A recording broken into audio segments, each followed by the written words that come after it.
Hi mga day, maaga nga kaming gumayak dyan dahil naisipan namin na pumunta sa bundok. Sabi kasi ng kasama ko, marami na daw walisin at marami na daw kailangan diligin sa mga halaman. Kaya nagpasya na kami pumunta ng bundok.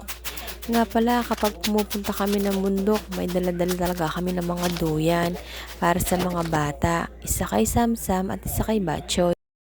Nga pala mga day, inuna ko muna yung pagwawalis dyan habang medyo maaga. Pero alam niyo ba na kahit 10 to 11 AM na, sobrang lilim pa rin dito. Napaka-presko at ang sarap-sarap tumira dito.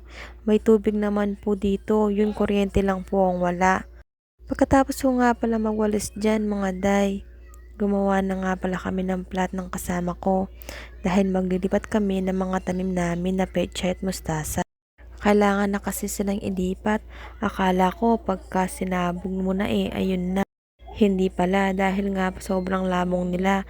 Kaya gumawa kami ng plat at naglipat na kami. Sabi ko nga sana hindi sila mamatay kasi parang naglungkot po sila. Medyo wala po kasi akong background sa pagtatanim mga dad. Kaya di ko alam kung tama ba ang ginagawa namin o hindi. Dalawang plat nga palang ginawa namin dyan. Pero kulang pa rin po. Napakarami kasi ang mga binudbud ko na buto dyan. Lahat ay nilagay ko. Hindi ko alam na ganyang karami at kakapal kapag natubo sila. Katapos nga pala namin maglipat ay nagdilig na din kami ng mga iba pang halaman namin tulad ng mga melon, kalabasa, talong, alokbati, okra, guyabano, mga saging at iba-iba pa. Yung upuan nga pala dyan, di pa tapos. Sa susunod na panik namin yun naman ang tatapusin para pwede na magkainan dyan. Sobra kasing nakaka-relax dito, ang sarap magkape. Sarap din mag-food trip at magmuni-muni. Alam nyo day, kapag gabi, masarap mag-bonfire dito. Yun nga lang, kung wala kang kasama, talaga nakakatakot. Pwede kayong magdala ng mga camp tent ninyo. Dito matutulog, tapos magba-bonfire.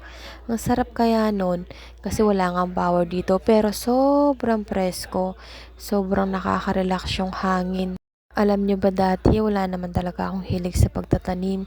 Pero habang tumatanda ata, parang nag-iiba yung gusto mo, di ba? Ginagawa na lang namin libangan ng pagtatanim dyan. Una sa lahat, pinagpapawisan ka pa. Pangalawa, parang exercise mo na din sa iyong katawan. Ayan nga pala yung mga nalipat namin.